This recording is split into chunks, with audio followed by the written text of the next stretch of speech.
premises that underlie that particular explanation must themselves be explained.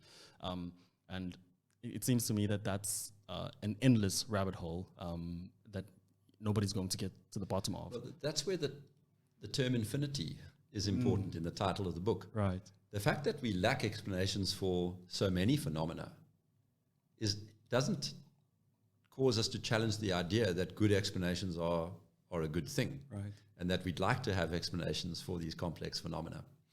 The important point is that knowledge generation only takes place by way of an evolutionary process of conjecture and criticism. And in order for that to happen, you need diversity of thought and opinion. You need competing conjectures and competing criticisms. And when you centralize, what you do is you take away that competition, because you get the one-size-fits-all policy or explanation. And you find very quickly, after you've centralized, what will follow on the heels of centralization is censorship, because you need to stifle the person who has spotted the falsifying observation. Sure.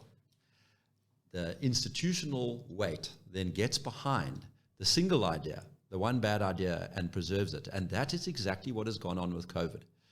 I was banned from Twitter. I have had radio station after radio station fall into the pattern of refusing to interview me. Not like they don't want to, it's not a matter that whenever they have me there, they want to have somebody else to explain to me why I'm wrong. No, they don't want to hear.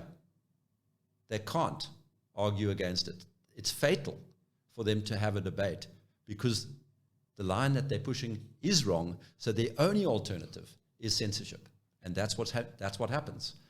Cancel culture, censorship, smearing campaigns, this kind of thing is the way that you have to proceed if you have stepped out of the domain of conjecture and criticism into the domain of huge monomaniacal belief structures that are unsupported by observational data, that are contradicted, in fact, by the observational data. So that's the world we're in, is we've taken a giant step back from the Enlightenment thinking. We've taken a step away from knowledge growth, and we are finding ourselves in structures and cult-like philosophies and ideologies that advocate for things that guarantee stasis or deterioration even. They guarantee them. This is what I would refer to as the epistemological basis for organizational structure.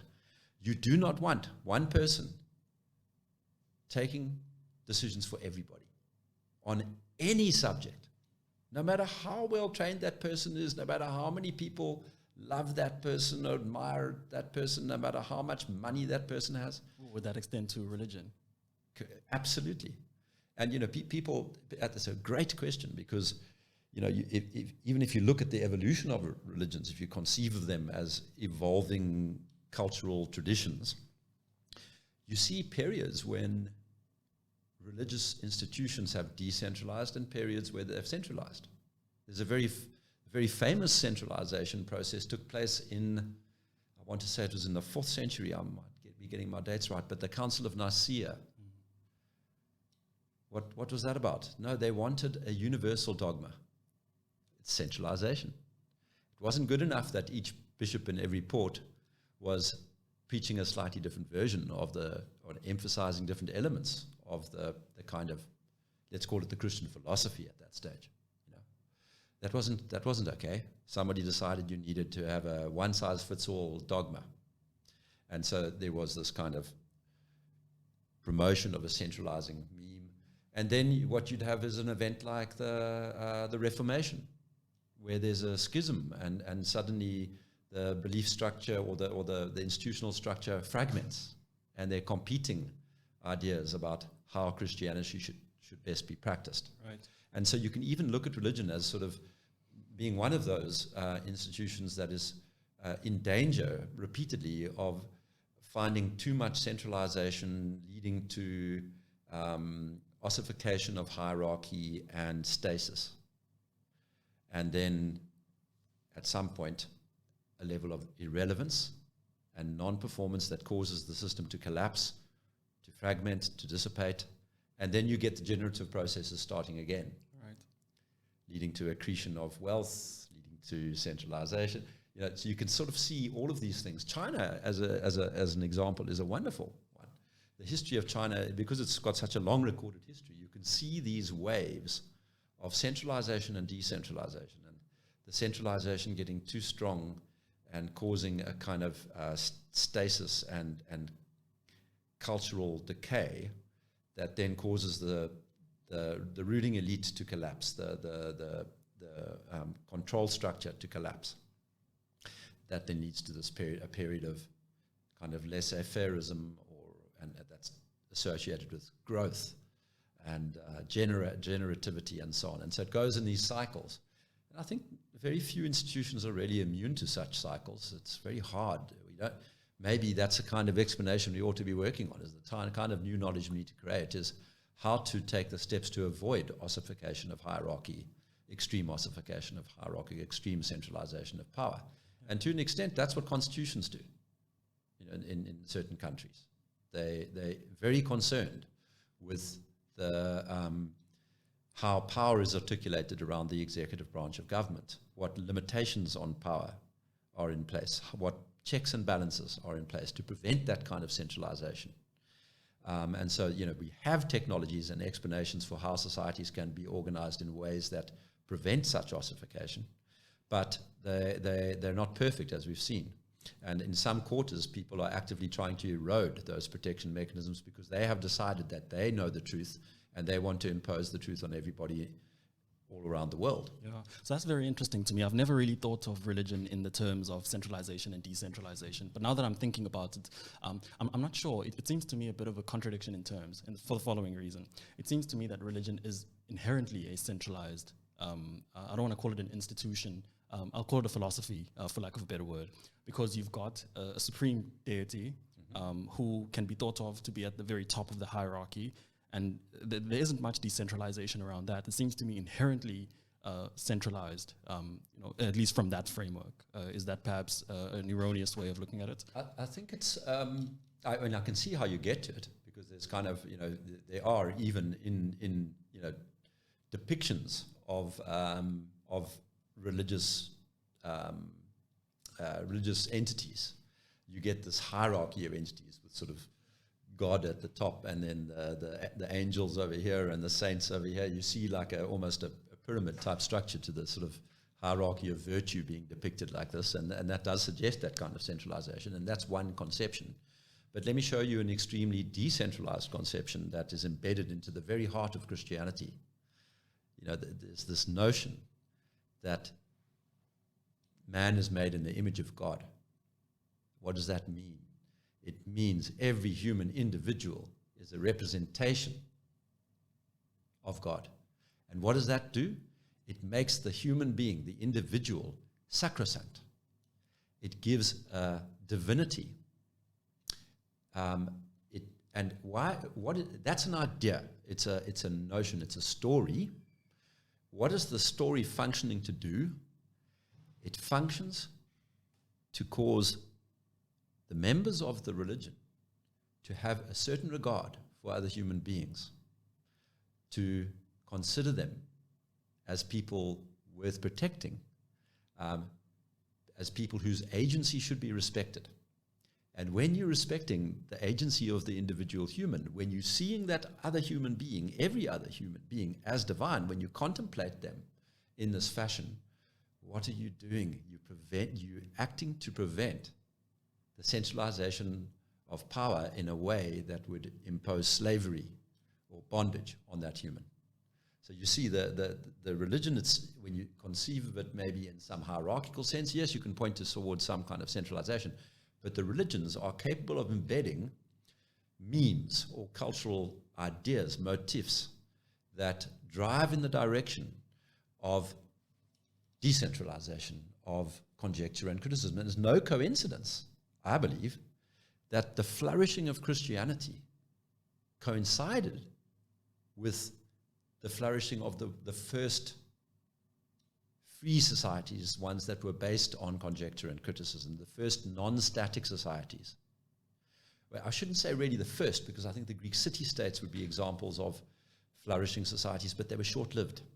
We had hundreds of years of a completely unique thing in human history, that kind of freedom. And what it led to was indeed a great improvement in the living circumstances of just unbelievable quantities of people. Yeah, but I mean, it also led to a lot of needless misery for people who didn't identify as Christians. So, and I think that that's perhaps one of the problems with centralization. It's opposition to anything that differs from it, as you accurately said, Yes. when you were talking about the COVID narrative, etc. And I think perhaps a similar criticism could be launched against institutionalized religions, because we aren't just talking about Christianity. There are a myriad of religions, not only in the world today, but that have existed over the course of history, all of which, in many ways were mutually exclusive. And so, I mean, it worries me, the dogmatism that is almost inherent in most of these religions. Yes, and there's a tension between the dogma, the institution, the tradition. And you keep your eye on all those things to understand the phenomena. So yes, when you are shining a light on ossification of a religious institution or hierarchy, that is the kind of thing you will look at. Dogma, censorship. So this the book burning, the heretics, the burning of people at the stake because they had different opinions. Those would be moments or local centralization, ossification manifestations.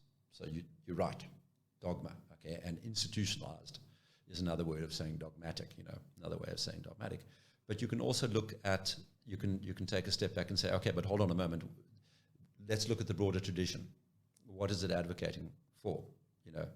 You see separation of church and state in such memes as render unto Caesar, So you can conceive of this evolved religious tradition having an impact on our social and political structures and our very way of thinking about the world, and protecting, I would say, the Christian tradition did a lot to protect the notion of conjecture and criticism because of this idea of the sanctity of the individual. And is that unique to all religions? I would imagine not. I'm not an expert in comparative religion, but it's quite possible that other religions also embedded such a meme.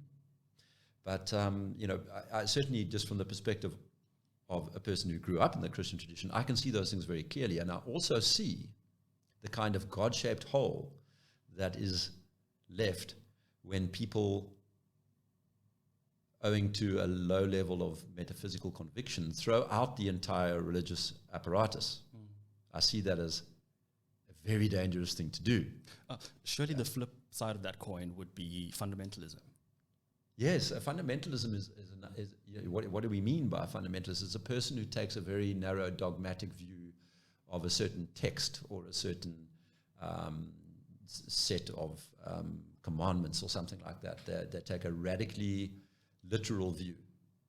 They don't accept perspective on what the meaning of the text or on the commandments. Yeah, and I actually think that fundamentalists get. I'm never in the camp of defending some people who are religious fundamentalists, but I think they do get a lot of unnecessary flack because a lot of the things that they are fundamental about are fundamental in nature. So such things as commandments, for instance. A commandment is a commandment. There is no other way of spinning it. So when somebody says, for instance, thou shalt not murder, for instance, like there aren't many ways, and we all agree, of interpreting that. But there are other passages that are interpreted by fundamentalist believers that are, I would argue, just as fundamental to the tenets of the text as, say, a commandment. That fundamentalists get a lot of flack for believing today, but that are in black and white in the text that people would have believed, say, 100 years ago, but that they disregard now because of the improvement of moral philosophy. And I think perhaps what enables fundamentalists to maybe get away with some of these things is or a lot of the moderates who are aiding and abetting a lot of this behavior. So if, for instance, and this is what I've seen, and you can obviously correct me if I'm wrong, so in insofar as people claim that a holy book, for instance, is the literal word of God, for example, what you're doing inadvertently is, aiding and abetting the individual who takes the most extreme verse in there and applies it. And we can use examples of the Taliban today, or ISIS, for example. People who say that ISIS are misconstruing parts of the religion, I would say probably need to talk to a person who is a believer in the ideology of ISIS. Like, those people take the text very, very seriously. And I mean, the same could be said about Christian fundamentalists. Sure. About, some of their views about homosexuals, etc. Some of it is abominable, and it isn't out of place. It's not like they're, pulling straws and, just making these things up as they go. It's because they're reading the text and they're taking it very, very seriously. And it seems to me that the more serious an individual is an adherent of a particular religion, just the more slippery the slippery slope is, leading them to fundamentalism. I'm not sure what you think about that. No, I mean, I think I would share your sentiments towards those sort of extreme people, and I think, but what's happening there is they take one interpretation, and that interpretation becomes dogmatically enshrined and impervious to criticism, because they would simply silence or burn at the stake or whatever the critic. So, my view would be that, no, hold on a second, before you rush off into your particular interpretation, take a step back, look at the bigger picture. What are these books saying to you? How do they say you should treat other people and their opinions?